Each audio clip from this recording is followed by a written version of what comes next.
नमस्कार साथियों, उत्थान क्लासेस में आप सभी का स्वागत है। आज हम बात करेंगे कि जो अभी हाल ही में आंगनवाड़ी की भर्ती आई है ना, तो उसके बारे में चर्चा करूंगा कि जो ये आज की न्यूज़ है, यानी कि 22 मार्च 2023 की न्यूज़ है ना। दैनिक जागरण कटिंग में पेपर का कटिंग है। अगर आपने पढ़ा नहीं होगा, पेज संख्या 2 है, जाके पढ़ लेना, उसमें सारी चीज़ें दी गई है। इसमें बताया गया है कि इंटर पास ही बन सकेंगे आंगनवाड़ी कार्यकर्ता व सहायिका, है ना। 51,000 आंगनवाड़ी भर्ती कार्यकर्ताओं व सहायिकाओं की भर्ती का रास्ता साफ हुआ। इसमें पूरी चीज़ें लिखी गई है। अब मैं थोड़ा सा एक बार बता देता हूँ कि इसमें क्वालिफिकेशन इंटर पास मांगी गई है, और मैं बता दूँ इसका प्रोसेस क्या है ना। और इसमें जो भी चीज़ें होंगी तो मैं बता देता हूँ।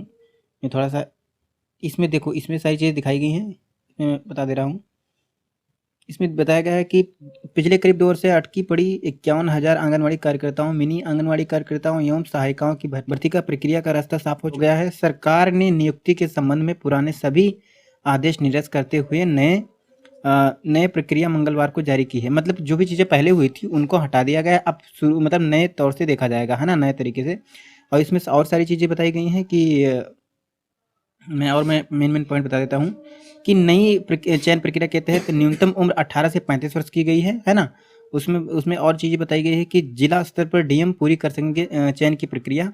आंगनबाड़ी कार्यकर्ताओं व सहायिकाओं की प्रक्रिया जिला स्तर पर जिला अधिकारी द्वारा पूरी करवाई जाएगी। इसके बाद में और क्या कहा गया है कि निदेशक बाल विकास सेवा एवं पुष्टाहार यानी कि NIC से केंद्रीकृत प्रारूप विकसित कराकर वेबसाइट पर अपलोड कराए जाएंगे, है ना। आवेदन केवल ऑनलाइन विभागीय वेबसाइट पर ही भरे जाएंगे। इसका जो ऑफिशियल वेबसाइट होगा उस पर ऑनलाइन होगा।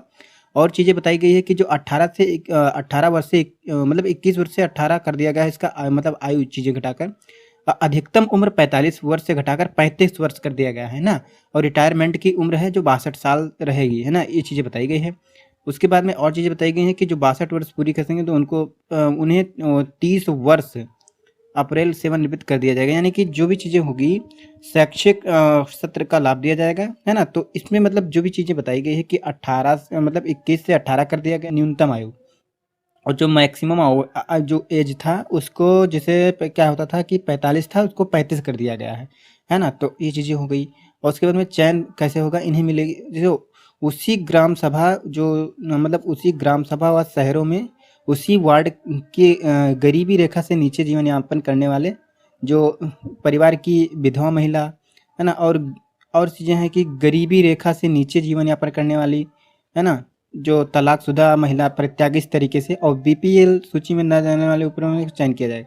मतलब कि क्या है कि जो चीज़ें इसमें दिखाई गई है, जो मतलब जो ब्लू पॉवर्टी लाइन होती है ना, उसके अंतर्गत जो भी महिलाएं आएंगी उनका सिलेक्शन उनको वरीयता ज़्यादा दी जाएगी। उसके बाद में और सारी चीज़ें कही गई हैं। किसे कितना मिलता है मानदेय प्रोत्साहन बताई गई है। तो आंगनवाड़ी कार्यकर्ता को 7,500 रुपये मिलता है, और मिनी आंगनवाड़ी कार्यकर्ता को 6,000 मिलता है, और सहायिका को 3,750 रुपये मिलता है सैलरी पर मंथ के हिसाब से। ये चीज़ें दी गई हैं।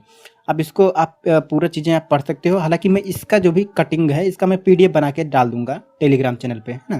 तो और विधिवत पढ़ लेना। हालांकि जो मतलब जिसके पास दैनिक जागरण का पेपर है वो डिटेल से पढ़ सकता है, इसमें कोई बहुत इशू वाली बात नहीं है ना। तो ये चीज़ें हो गई। और इम्पोर्टेंट चीज़ें बता देता हूँ कि जो CDO या SDM की अध्यक्षता में बनेगी चयन की समिति, जो पैनल बनेगा उसमें CDO होंगे और SDM होंगे, है ना। और DM द्वारा नामित CDO मतलब DM निर्धारित करेगा कि कौन अध्यक्ष बनेगा कौन नहीं, है ना। उससे मतलब चयन प्रक्रिया आरंभ की जाएगी। और सारी चीज़ें होंगी, जैसे जो समूह ग व ख समवर्ग की महिला अफसर सदस्य होंगी, है ना। और समिति में अनुसूचित जाति, अनुसूचित जनजाति, जो पिछड़ी जाति के एक जिला स्तरीय अधिकारी व संबंधित परियोजना के बाल विकास परियोजना अधिकारी, है ना, सदस्य होंगे। मतलब इसमें एक SC होगा, एक ST होगा, एक OBC होंगे। जिसमें दिखाई गई साफ साफ अनुसूचित जाति, अनुसूचित जनजाति और पिछड़ी वर्ग, है ना। तो उनका पैनल का गठन किया जाएगा, उन्हीं मतलब लोग सिलेक्शन करवाएंगे, है ना। तो ये चीज़ें कंफर्म हो गई होंगी। और बात कही गई है कि चयन समिति बैठक में अनुसूचित जाति, जनजाति व पिछड़ी मतलब उपस्थिति अनिवार्य है। यदि वो लोग नहीं है तो फिर वो चयन प्रक्रिया नहीं मानी जाएगी, है ना। तो ये चीज़ें हो गई। आप इसको मतलब अच्छे से समझ लेना। हालांकि मैं टेलीग्राम पे इसका PDF में डाल दूंगा, आराम से पढ़ लेना। और दैनिक जागरण की जो 22 मार्च का न्यूज है तो उसको भी पढ़ सकते हो, है ना। तो तब तक के लिए धन्यवाद। अगर कोई भी इन्फॉर्मेशन इस तरीके से आती है तो हमारे चैनल को सब्सक्राइब कर लीजिए ताकि नोटिफिकेशन आपको पहुंच सकेगा। धन्यवाद।